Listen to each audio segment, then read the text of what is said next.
The Telltale Heart by Edgar Allan Poe. True. Nervous. Very, very dreadfully nervous. I have been and am. But why you say that I am mad? The disease had sharpened my senses, not destroyed, not dulled them. Above all was the sense of hearing acute. I heard all things in the heaven and in the earth.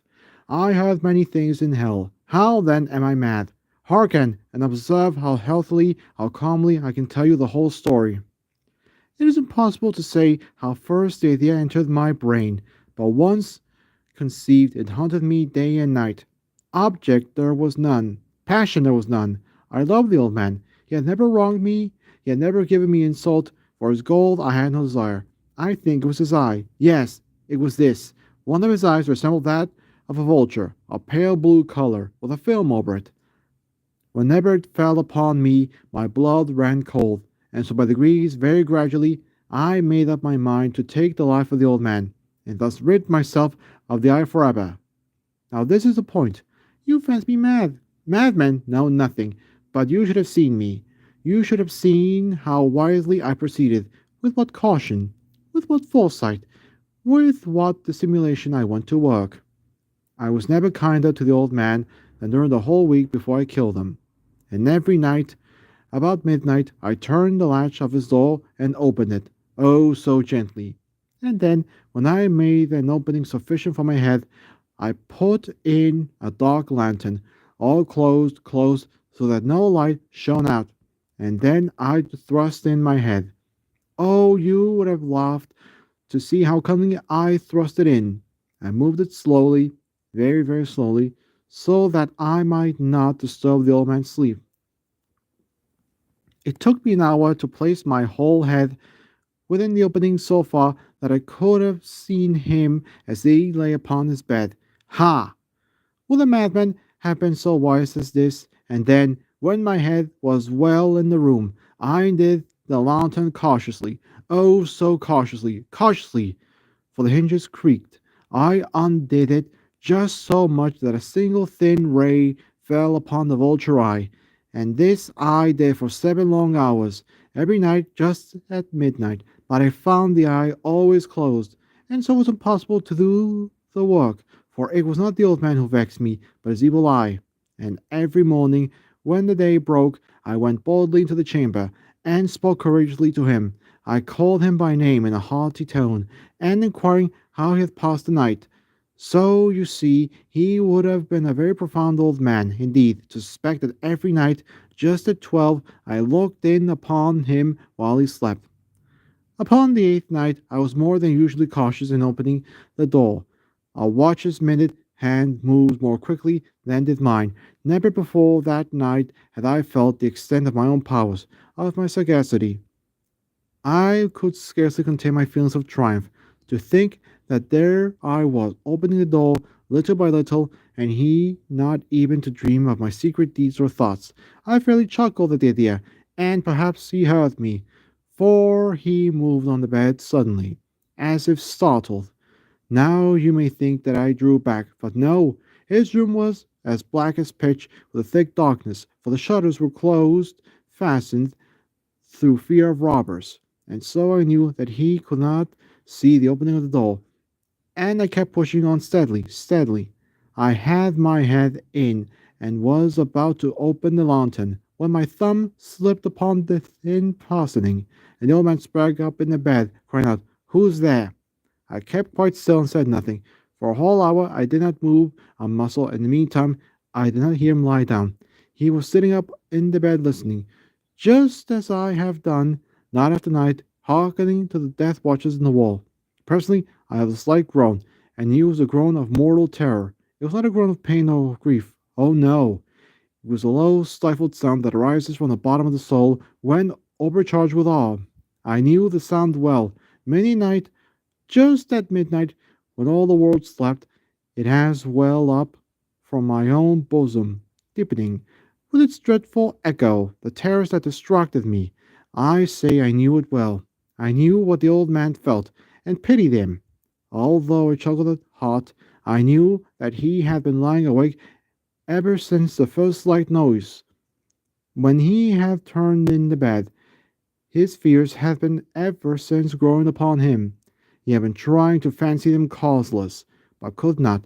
He had been saying to himself, "It is nothing but the wind in the chimney. It is only a mouse crossing the floor, or is it merely a cricket which has made a single chirp?" Yes, he had been trying to comfort himself with these suspicions, but he had found all in vain, because death, in approaching him, had stalked with his black shadow before him, and enveloped the victim. And it was the mournful influence of the unperceived shadow that caused him to feel, although he neither saw or heard, to feel the presence of my head within the room. When I had waited a long time, very patiently, without hearing him lie down, I resolved to open a very, very little crevice in the lantern. So I opened it.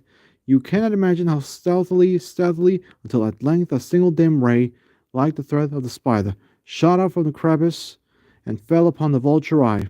It was open, wide open, and I grew furious as I gazed upon it. I saw it with perfect distinctiveness, all a dull blue, with a hideous veil over it that chilled the very marrow of my bones. But I could see nothing else of the old man's face or person, for I had directed the ray, as if by instinct, precisely upon the damned spot. And now have I not told you that what you mistake for madness is but over acuteness of the senses? Now, I say, there came to my ears a low, dull, quick sound, such as a watch makes when enveloped in cotton. I heard that sound well, too. It was the beating of the old man's heart. It increased my fury, as the beating of a drum stimulates the soldier into courage. But even yet I refrained and kept still. I scarcely breathed. I held the lantern motionless. I tried how stealthily I could maintain the ray upon the eye. Meantime, the hellish tattoo of the heart increased. It grew quicker and quicker and louder every instant. The old man's terror must have been extreme. It grew louder, I say, louder every moment. Do you mark me well? I have told you that I am nervous. So am I. So I am. And now at the dead hour of the night, amid the dreadful silence of that old house, so strange a noise as this excited me to uncontrollable terror. Yet for some minutes longer I refrained and stood still. But the beating grew louder. I thought the heart must burst. And now a new anxiety seized me. The sound will be heard by a neighbor. The old man's hour had come. With a loud yell, I threw open the lantern and leapt into the room. He shrieked once only. In an instant, I dragged him to the floor and pulled the heavy bed over him. I then smiled gaily to find the deed so far done, but for many minutes the heart beat on with a muffled sound. This, however, did not vex me. It would not be heard through the wall. At length it ceased. The old man was dead. I removed the bed and examined the corpse. Yes, he was stone dead. I placed my hand upon the heart and held it there for many minutes. There was no pulsation. He was stone dead.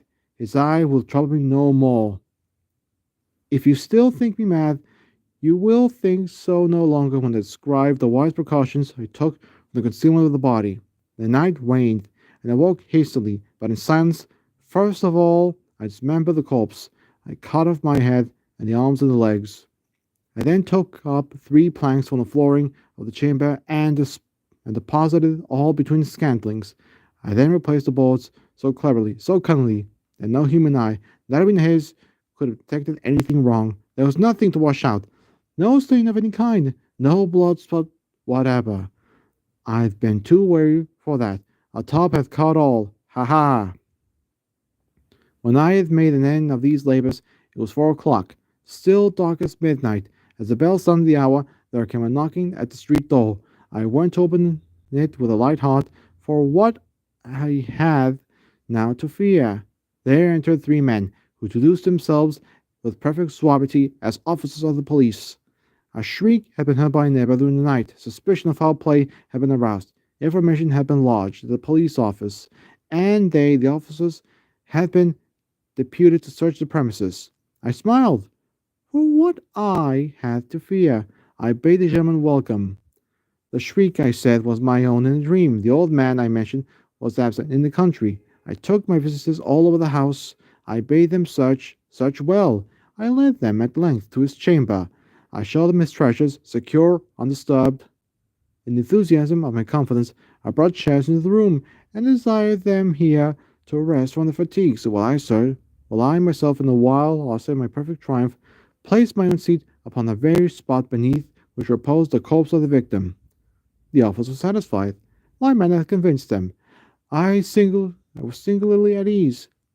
They sat, and while I answered cheerily, they chatted of familiar things, but ere long I felt myself getting pale and wished them gone.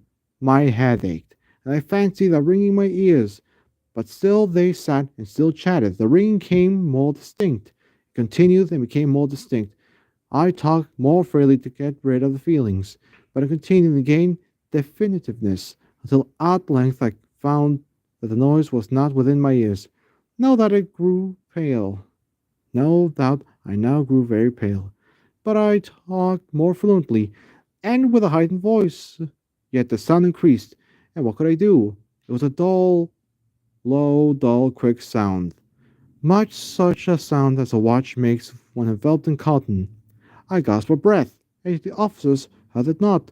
I talked more quickly, more vehemently, but the noise steadily increased. I arose and argued about trifles in a high key and with wild gesticulations, but the noise steadily increased. Why would they not be gone? I paced the floor to and fro with heavy strides, as if excited to fury by the observations of the men, but the noise steadily increased. Oh God! What could I do? I foamed, I raved, I swore. I swung the chair upon which I had been sitting, and grated upon the boards, but the noise arose over all and continually increased. It grew louder, louder, louder! And still the men chatted pleasantly and smiled. Was it possible they had not? Almighty God, no, no, they had, they suspected, they knew, they were making a mockery of my horror.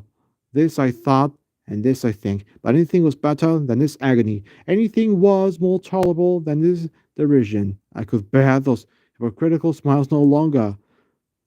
I felt that I must scream or die, and now again. Hark! Louder! Louder! Louder! Louder! Villains! I shrieked. Dissemble no more! I admit the deed! Tear up the planks! Here, here! It is the beating of his hideous heart!